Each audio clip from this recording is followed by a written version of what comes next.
Well, we got Burn the boat in the kingdom, can't turn around. We're lighting up the night, shaking up the ground. Excuses and flames, yeah, we're breaking free. We'll be fire, this is our legacy.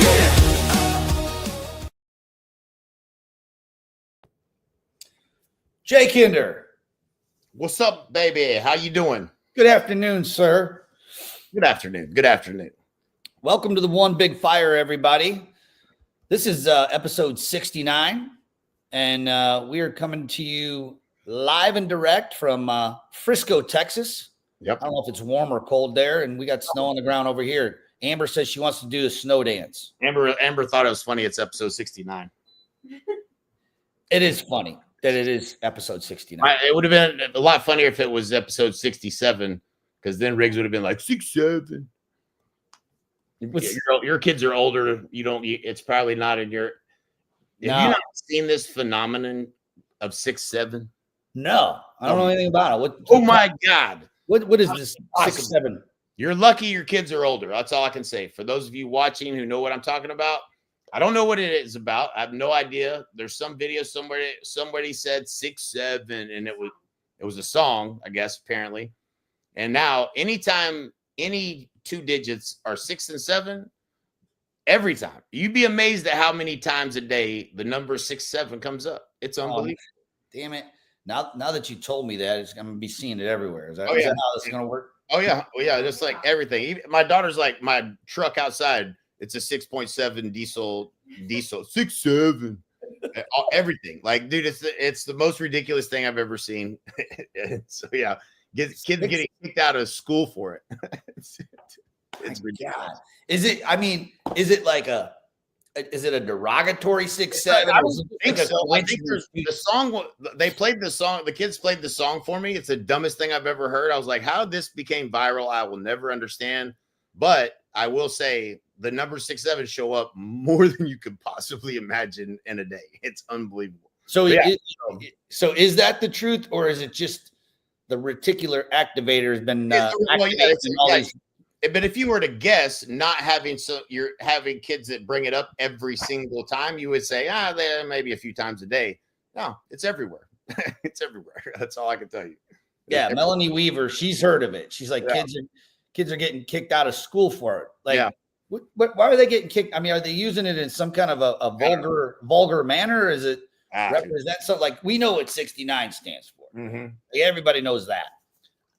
86, that stands for get rid of it. Like, it's like a restaurant thing. Amber knows. She grew up in the restaurant industry. 86, that we ain't offering that meal anymore. We're out of pork or whatever. But I don't know what the 67 is. I guess I'm gonna have to ask my 20-year-old. I'm gonna throw it into Chat GPT. Oh, of course. Yeah. Well, here's what we know. You know, the Fed. There's all this, the chatter around about the Fed getting cut. Wouldn't it be amazing, like, if they cut and like the rates somehow? I don't even know at the moment what if the rates went up or down today, but I know that everybody not everybody, but a lot of real estate professionals think that when the Fed cuts the rate, that means the mortgage rates are going to come down. And sometimes that does happen, okay? But that's not how it works, okay? It's not the Fed does not control the mortgage rates. That would be the 10-year Treasury bond market. And so, man, I want to just I want to explain it like I would explain. Like when I ask somebody to explain to me something real complex, like how to operate a mortgage branch and what BIPs are and all this stuff. I'm like, hey, break it down to 5th grade. 3rd grade's even better. And that's how I need to understand things. I don't know about you, Jay, but I need it explained. And I got a pretty good explanation for you if you're interested in hearing it. I am. Actually, the 5th grade version would be perfect if you don't mind. 5th grade? Yeah. You got it. So the rates right now, I just looked them up, 6.3%. So it's not 6.7. This proves all these kids wrong. Right. There's no 6.7 in the rates today. Wouldn't that have been funny if it was though? Get that shit out of here. We ain't buying into this 6.7 stuff. It's 6.3. So the 10-year Treasury is really what the mortgage rates follow. And so I guess one cool analogy would be like the kids on the playground, right? So the kids on the playground, think of like the Fed is one of 3 kids on the playground. Okay. And when the Fed makes a move, the other 2, they look and see like, oh, okay, what's going to happen? So the behavior, it can affect the behavior of what happens, because investors look at it and say, okay, is the Fed lowering the rate? Why are they lowering the rate? Well, they're lowering the rate usually because they're maybe seeing the economy start to soften up a bit. Maybe inflation starting to slow to a point where they feel like a cut is necessary. But that rate is the rate at what banks borrow against with each other. That's what that rate is. Okay, the Fed rate doesn't directly affect what a mortgage rate is. But what mortgage rate securities do follow is the 10-year Treasury bonds. So when that's like the 10-year Treasury, think of that as the boss. Okay, so is that the principal on the playground? That's the boss. That's the maybe you could call him, maybe not the bully. Maybe that would be the Fed. But I don't know. I didn't think too far into the analogy. But they're like the tough kid. When the rates go up on that 10-year Treasury, mortgage rates go up. And when rates on the Treasury go down, the mortgage rates follow that like a shadow. So the Fed cuts could indirectly, the Fed can make investors start to think, is the economy slowing down? And when that happens, investors start to buy safe investments. Okay. So when a lot of the investors buy bonds, the rates of those bonds go down, and then the mortgage rates can go down. So there's your 5th grade. I don't know if that helps. Maybe it confused the shit out of more people. I don't know, but it made it more feasible to me. So here's Melanie Weaver again. She says 6.7. Honestly, I don't know what it means, even after Googling it and chat GPTing it. That's why I'm not going to go down that rabbit hole. Jay, go down that rabbit hole. Anybody knows, if anybody wants to give us the 5th grade version of what that's about, let us know. Well, what we do know, but their rates right now are between 6 and 7. That's what we do know.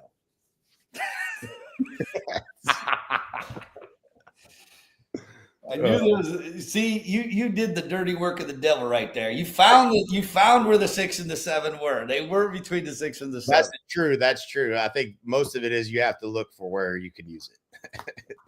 Yeah. Here's another truth. When we're talking about, is the Fed going to drop? Is it not going to drop? Are the rates going to follow? Are they not going to follow?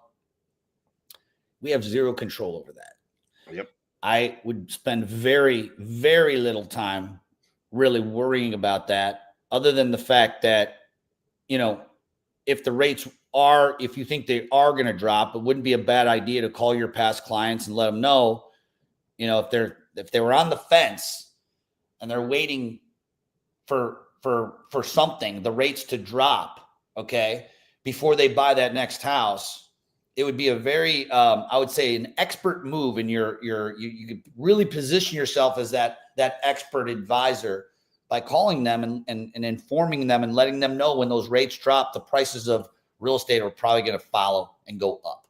So you're not going to, just because the rate drops a little, maybe you're going to have a lower payment. You're also going to probably pay a little bit more for that property. So my advice, get in there now before rates drop. Buy that house that you're looking to buy, and then go refinance when the rates drop down the line.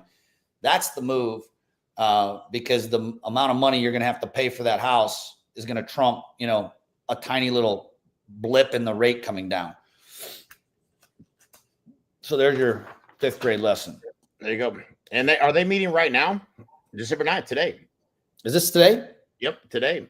They're on the playground right now. Yep. Playing kickball.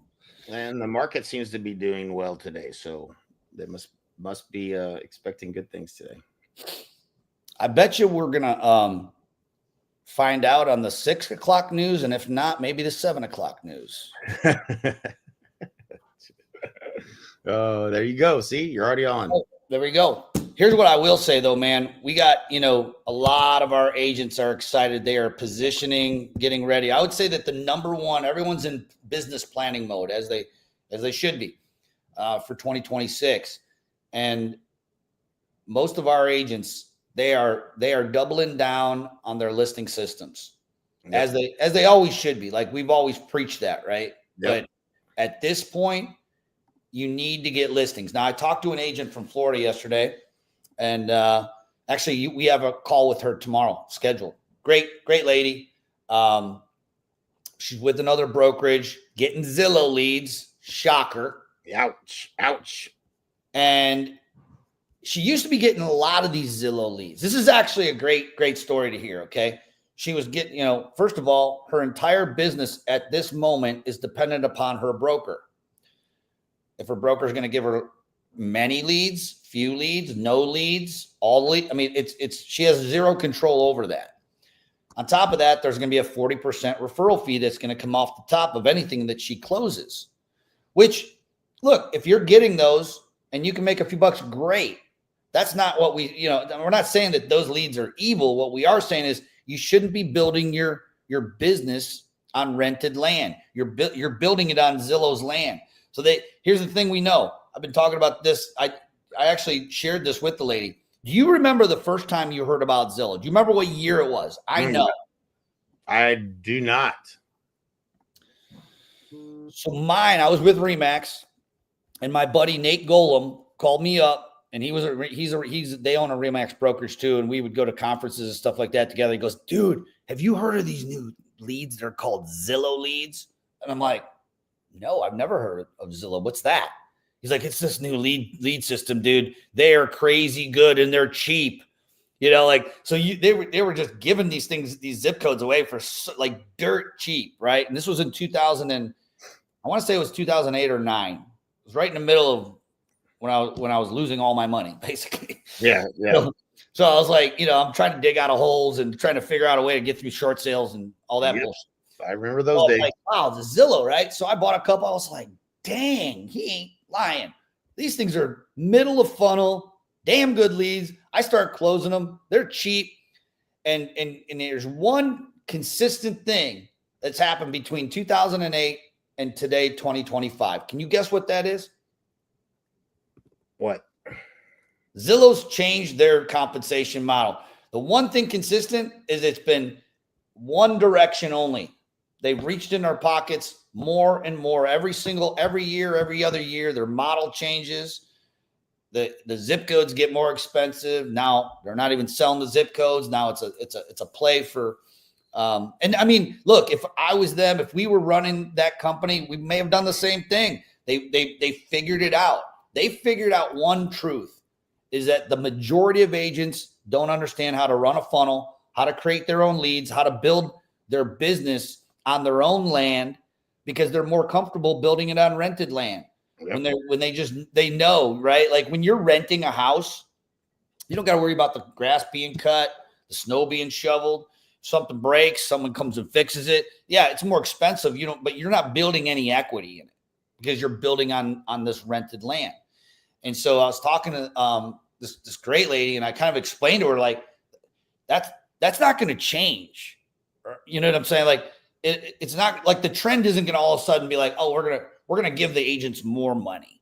No, they're going to continue taking away more control and more of your money, which is why Funnel Pilot seems to be, the logical answer to an agent that's really trying to build something sustainable that they don't got to worry about anybody changing the rules or Zillow saying now you owe me a 40% referral fee or now you got to use my lender or all the other shenanigans that we're pulling.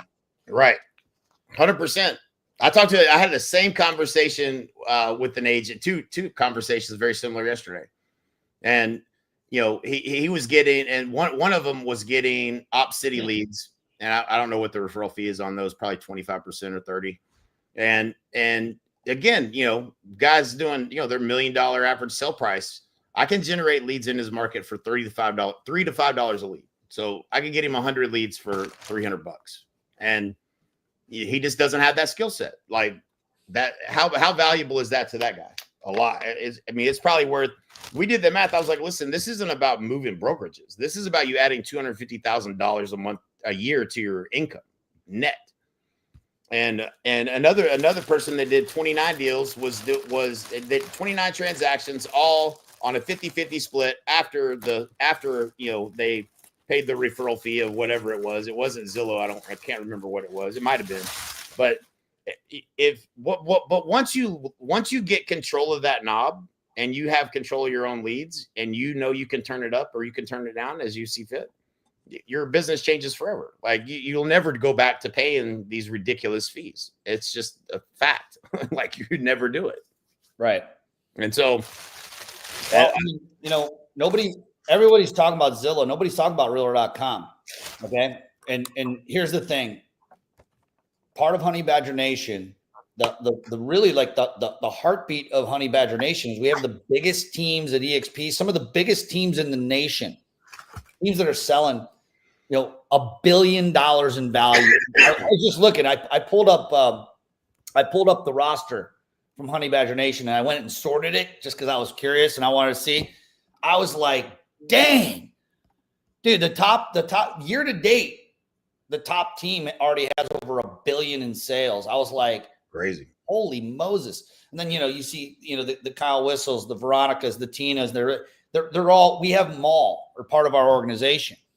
And I say that to say this, like, I'm not going to mention the team's name, but I was talking to one of our biggest teams, and he's like, dude, I just bought up every realtor.com zip code in the area that he's in. That means nobody else can buy it. Now, that's a strategic move. I'm not saying that's a bad move, but he's a team leader. This guy's, he's probably netting, I would say, somewhere between $70,000 to $80,000 a month. Okay, like that's his profit. He can afford to stroke a check like that. You know who can't afford? The majority of the solo agents are out there trying to battle. They're trying to get their pipeline filled to do 25, 30, 35 sales. Like they can't go do that. So that's the gap that I think that we took a responsibility in filling that gap. Yeah. Right? What about the agent they're a great agent. You put them in front of somebody, I don't care if it's a phone call, Zoom, face-to-face, they're going to convert them because they're likable. They can build trust. They can build authority, but they ain't getting the same opportunity as these big teams. And I'll tell you this, one more thing too, Zillow just announced. So the teams that are listening to this out there, they already probably know this. If they're a Zillow Flex team, they're now starting to say, hey, are you a solo agent, Jake Kinder? You're not on a big team, but I can see that you're selling 30, 40 homes. You must be good at converting leads, and we're going to bet on you. We're going to give you your own a Flex account.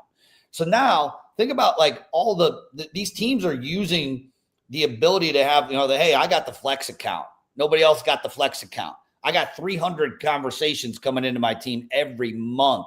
We're closing, 30 of those. That's awesome. I'm not saying there's anything wrong with that. But guess what? Your top agents, they're the number one threat of any big team is losing their top agents, their top 2, 3 agents. The biggest producers are the biggest threat. Why? Yep. Because they're doing the math. And what they're seeing every day is they're out there hustling and they're getting you rich, which is, hey, capitalism 101. I love it, right? But now that threat is about to grow. The second that Zillow pulls it and says, hey, you're a solo agent? Yeah, your production looks good. We're going to plug you into the system, see if you can hang. We want your mortgages, by the way, and we're going to take 40% of your dollar, but we can get you a Flex account as a solo agent. We haven't seen it before. This is coming. And I'll tell you, dude, what I'd like to know what your thoughts are and what potentially this could do for teams. Yeah, man. I mean, the problem is that even these big teams, unless you're in an average sale price where you have the margin to do it, and most of these teams are not profitable. They're not making a killing. I've looked under the hoods of the top teams in the industry, and it's very difficult on thin margins to operate that on 40% of the revenue, less revenue. And so, it's, and I still think that most of the people that have scaled their big teams scaled it from the buy side, which is the least margin side to do it with. And so, I think most people that are, there's a few that we know that know how to operate real businesses that are that are profitable. But if you generated those leads on your own, how much more margin would you have? Instead of 40%, that's probably $5,000. If you could generate that same deal for $200, how much more margin would you have? I think agents have to shift they have to build other pillars of where they generate their business from. And you can do what we do for an individual agent to get them a couple deals, 2-3 deals a month consistently. You can do that at scale and have multiple funnels in your marketplace, and you can start to wean off of it. And I think that's what teams better do. Or I think they're in for they're in for a struggle. Agents are going to figure it out on their own. Their best agents are always, you always have to be recruiting. We all know that. So you're going to lose your best people. So you better have a bench. You better be always recruiting. I wouldn't want to do it, man. I wouldn't want to run a team like that. Like I'd rather get whipped with a car antenna than have to pay those fees, maybe it's just the lot in Oklahoma in me. You know what I'm saying? Like the average sale price was so low there that, I couldn't have made it work. It wouldn't have worked. You ever been whipped by a car antenna? No, I've never been, thankfully. Yeah. I imagine it fucking hurts Really bad. So yeah, but we were literally just talking about your Lawtonisms. Yeah. Holly and I were talking about the other day, and that's a good one. I like that. I'd rather get whipped with a car antenna. Yeah, add that Up to the north, list. we used to say wet noodle, but a wet noodle don't even hurt. Mm-mm. Like I'd rather kneel on rice. But whipped with a car antenna. Mm-hmm. First of all, you got to get a car antenna, which means you got to rip one off a car You got to unscrew it. or unscrew it. Those old 80s like Caprices and Cadillacs, you just unscrew them. Yeah. Well, you know what I would, let me ask you this. So Jay, what if there was a system, a proven, repeatable system that literally brought in, let's say 300 to 400 leads a month into your top of funnel, and you had a system that literally followed up on every single one of those leads for you automatically, not through like your old conventional ways of writing campaigns and whatnot, but the campaigns. And we had an agent that literally followed up on everyone, found out if any of them were actually sellers. If they were, kicked them right back to you, right? And literally did all that done for you. And there was a way to zero cost it for anything. Can you think of a reason why you wouldn't want to be operating that system in your business today? Yeah, you'd want to buy that all up in your market if you could. Yeah. Well, stay tuned. Yeah. January 2026. We're gonna be pulling the blanket off of this baby. We've been building this Ferrari, this jet plane, and it ain't ready for revealing yet. But we're gonna be equipping our agents with the ability to take a listing a week. Yep. That's what we're building, a machine. Because if you can control the listings, you control the market, you control your business, and that's how you build a solid foundation for your business. You don't build it on rented Zillow land. You build it on a listing inventory. Yep. And getting the listings and understanding how to talk, how to build trust, how to build authority with sellers. And you do that, you're never going to have to worry about where your next sale is coming from ever again. And if you do that, by the way, you're going to get buyers naturally. Oh, yeah. It's well, that's what. So the young lady I was talking to that we're meeting with tomorrow, I asked her, I said, so you're getting the Zillow leads. And I said, what do you like working better, buyers or sellers? And the area that she's in, the state she's in, she's like, it's starting to turn. I have some listings that aren't selling right now. I'd rather have the buyer leads. I said, cool. But if I had a system that could get you, 5-6 listing appointments a month, and you can close a few of those down, would you still want just to work the Zillow leads? No. I want those. Because what do we know about listings? Listings have what, Jay? Babies. They have babies. They have little babies. Those babies are baby buyers. So that's Sometimes, the machine we built. sometimes people that list, they got to buy something. Sometimes they're getting a divorce and 2 people have to buy something. Sometimes the guy down the street sees that you saw that house and they call you and they list their house with you. Sometimes somebody calls on that property and buys another property from you. And it's how you build your brand. Like that's this is all Dan Kennedy 101. Like, be the Incredible Hulk and jump up and down in a puddle. Your signs are an extension of your marketing. It's an impression. When somebody drives by your sign every day, that's an impression. That's an impression. The more impressions you have, so the more signs you have. I used to list. I went to some class. We've all heard it. List the last, this, that, the other. And this guy, what was it? It was a CRS course. And the guy was really funny, but he called it being a lot lizard, listing lots. That was one of his things, being a lot lizard. I was like, that's not what I thought a lot lizard was. But anyway, that was one angle. And then another one was, man, you always market and go after houses on corner streets because you could get 2 signs up. And those houses on the worst streets where, they're on the busiest thoroughfares, take all those fucking listings because every one of those are going to, get more people driving by them all the time. And so it always stuck in my head. Like if it was a listing that was on, one of the major thoroughfares, most people would be like, oh, that's going to be hard to sell. I'd be like, I'll take that listing all day. This is going to be trafficked. It's like having a billboard. And so I took listings that sometimes in the beginning, I took listings that sometimes didn't sell. And, but it helped build my brand. And that was, I got to a place where I didn't do that, but in the beginning I took every listing. And I think that strategy does work. Oh yeah. If you're getting started, 100%. If you're sitting on 30 listings, you may want to start getting a little picky on which ones you're taking. Yeah. There's a skill set to it, Yeah. I wanted them to sell, there's a lot of times they were harder to sell, but, I think most people that say they want to work on they want to work the buy side is because they don't have the skill set of how to help them price and position a home to sell in the market conditions that we're in. That is a different skill set that only, the people that are listening to this, that it's a little bit tougher. I got to spend a little bit more time to get them to reality. But what you can't do is you can't make someone that's not motivated. They got to have a reason to move and a reason, some reason that they're doing this. If they don't have that, then you don't have a lot of leverage. And, one of the articles that, that we read prior to this talking about delistings, I thought that was very interesting. Did you read up on that?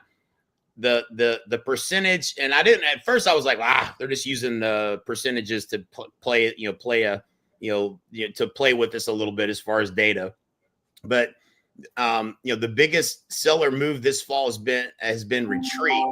Delistings jumped 37.9% year over year and 45.5% year to date, the highest since Realtor.com began tracking that. People that are listing their homes and then taking them off the market right now is the highest it's ever been. Huge jump in terms of, so like the listing to delisting ratio is 0.27. So, 0.27. Yeah. So it's less than 1%. Right. Well, delisting to new listings ratio reached 0.27 in October. So up from 0.20 a year earlier. So listen to this. So this is on BAM's website. Okay. In Miami, 45. So market with highest ratios, 45 per 100 listings, new listings, up from 34. So for every 100 new listings, there's 45 that they're pulling their house off the market in Miami. That's what sounds like more than 0.25%. That sounds like closer to 40%. That's just the ratio. So 27% is what it's at right now. So one out of 4 that every 4 of the houses come on the market, somebody pulls theirs off. Is what they're seeing right now. I don't know if they're including cancels and it expired in this. Doesn't say that, so I'm going to assume that they're not. But that's first of all, I kind of like it because if they don't have to sell, they shouldn't be on the market. Right. We don't want more inventory at this point. We did maybe 3 years ago. We were screaming for more inventory. Now that we got it, we're like, I'm not a believer. Active listings right now, year to date, are up 12.6% year over year. 1,072,000 homes. So that's 25 straight months of annual gain it says annual gain. So I guess they're saying 12 rolling months. 12 rolling months of more like adding to the inventory kept going up. 5 months in a row, the inventory has climbed. Yeah. But what's interesting is your first stat. So curious what your thoughts are. So the first question in my mind is, why do you think that's happening? Why are we seeing an uptick of people listing their home and then saying, I'm gonna pull back on that? Like it to me, obviously it points to motivation or their inability to make the next move. Right. So what do you think really is the biggest driver of that? The reality of not being able to sell at what they would like to sell for so they can make the move and buy whatever it is that they want to buy. Mm-hmm. Like, well, if I can't do that, then I'm just not going to sell. I'm just going to stay here. That would be my thought. So they got rich on a spreadsheet. Right. They were like, man, if it'll bring this, then we're moving over here and we're going to buy that. Meanwhile, they were looking at the Zestimate from 2021. Right. And that's not a reality today. That makes sense. Yeah. Yeah. Craziness. Yep.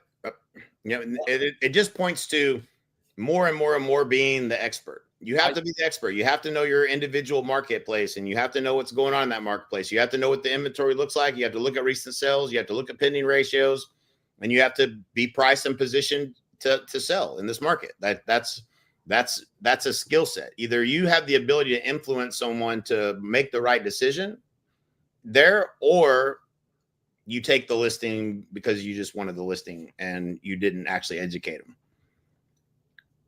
You can't be an expert without being an expert, especially in this market. Nope. I will say this, in 2020, 2021, 2022, you can get away making 6 figures, excuse me, not 7, 6 figures. You can make 6 figures and just be an okay agent. You know, it was easy. It was easy. It's not easy anymore. And this is where you really, if you came in, you got your license in 2020, 2021, you're like, dang, should have done this earlier. You're getting that sobriety. You're getting that sober hangover now. You're waking up like, what? What happened to that? Yep. You actually have to get good. Now you actually have to dig in and become an expert. And if you don't, especially with the agents that are enabled, empowered with AI, they're literally going to blow right past you. Blow yourself. Putting ads in Indeed or doing whatever, trying to find that next job. And that's what's going to happen. It's already happening. So the alternative is build your business the right way.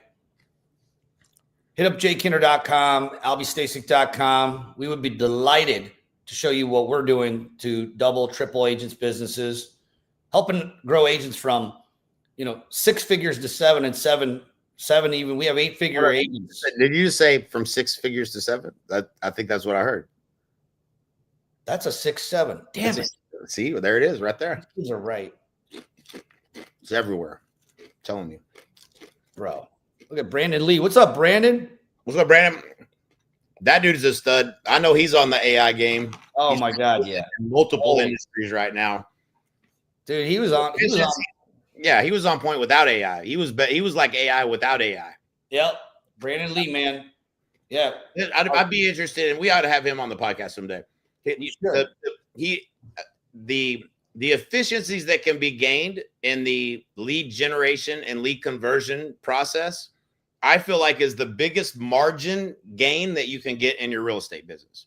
That's if I look at 100 P&Ls, give me individual agents with small teams, agents with large teams, I would say that's where the most inefficiency is in the business. And with AI, I think that's where you can 2 or 3x the margin on your business, but not the overall business, but on that aspect of the business, you can get a 2 to 3x increase in profitability. And so that's where we focus our time, effort, and energy. The unique thing about what we're doing now, and I think still people don't get it, is we don't wake up every day thinking, how much can we sell this to real estate agents for? How much would they pay us for it? We think we wake up every day going, man, how can we give this to people if they came and partnered with us at EXP? That fundamentally is what's changing the game. Like that makes it difficult to compete if you're a competitor. Yeah. Well, I think I was literally just reminding someone on our huddle today of why we created Funnel Pilot to begin with. It wasn't to sell it. It wasn't even to use as a recruiting tool. We were just doing it to help people We Help were our literally- agents. we were teaching people how to become marketers on Funnel Fridays. And then what happened was Braden would get on, and people that would take, there's a handful of people that'll get on there and be like, all right, let me just try to build this shit out, and they would mess it up, and they get back on the call and be like, man, my lead cost is $17. Let me look at it. And then he'd go in, dissect it, be like, oh no, we got to do this, got to change that, move that around, do this. And then he would have, the lead cost would drop down to $3 to $5. And then he was getting all these messages on Instagram, like, he's posting, he's doing these calls with agents, and he's just like, man, PSA to the agents, follow up with your leads. This is working. Yeah. And I was like, dude, is everybody crushing it? Because I see all these posts that you're making, and everybody seems to be crushing. He's like, yeah, man, everybody we build these for is crushing it. And so originally it started with the people that would try to do it themselves. Then they needed some help, and then we had to help them. We didn't have to help them. We just wanted to see them win. So we're just like, all right, let us help you. And that turned into, okay, what if we could make that just the offer? And that's where we're at today. Is like, all right, well, we'll just do this for you. Like, you don't need to be messing with that. Let me help you get the phone to ring. And then if you're good from there, we're good. If not, I'll train you on what to say on the phone. But most agents that we talk to, they're like, man, I'm just not getting enough conversations. And what's the fastest way to more conversations? Automation's AI, but lead gen, you got to have leads. If you don't have if you are not generating leads, you're paying out the nose for it. If you're using these portals or anything else, but we can generate those, $300, that's nothing. Like $300, you're making 10 grand a commission, y'all. Like, what are you doing? Like, it's nothing. And that's the short-term follow-up. Not to mention, let's build a moat around these people. Let's understand in today's market, who is the avatar that's actually going to be buying a home, and why? Why are they moving? They're moving here for a tech job. They're moving to get their kids into school. They're making a move because they have to, but there's an avatar in your market that's buying in the sweet spot that if we target them with the right message to the market, the right ad, and we understand what it is that they're trying to do and what keeps them up at night, what are their hopes, fears, concerns, desires, now we can create content and position you as the go-to expert for exactly what they're trying to do. That's laying a brick as perfectly as a brick can be laid. We're not just generating a bunch of leads and hoping you call them all. Like, that ship is sailing. Let's help bubble up conversations and create great content that helps you be positioned as the person that does exactly what they're trying to do, like a tuning fork. And so that's a game nobody's playing. Like, it's still to this day, people don't understand marketing, but it's when you have some help with implementing these ideas, I think, I can tell everybody, everything I say, everybody goes like, that makes a lot of sense. Like, okay, what's next? Well, let us do it for you. That's the next step, because you're going to probably mess it up. Like, that's, the truth. And I messed it up. I messed it up a bunch of times before I got it right. We still mess some stuff up. I mean, listen, there's two choices. Go to jkinder.com, go to albstasic.com. We'll show you everything that we're doing to help agents hit that 6-figure, 7-figure. See it, there it is again. Or the other option is to figure it out on your own, and that's totally fine too. And it might feel like getting hit with a car antenna. Yeah, super painful. It really, really hurts. I felt like that sometimes. Yeah, I literally felt like I was getting whooped. Yeah, 07, 08 felt like that to me. Yeah, for sure. But hey, listen to what Brandon says. So AI is a game changer. Most of our efforts are spent on implementing training, playing therapy.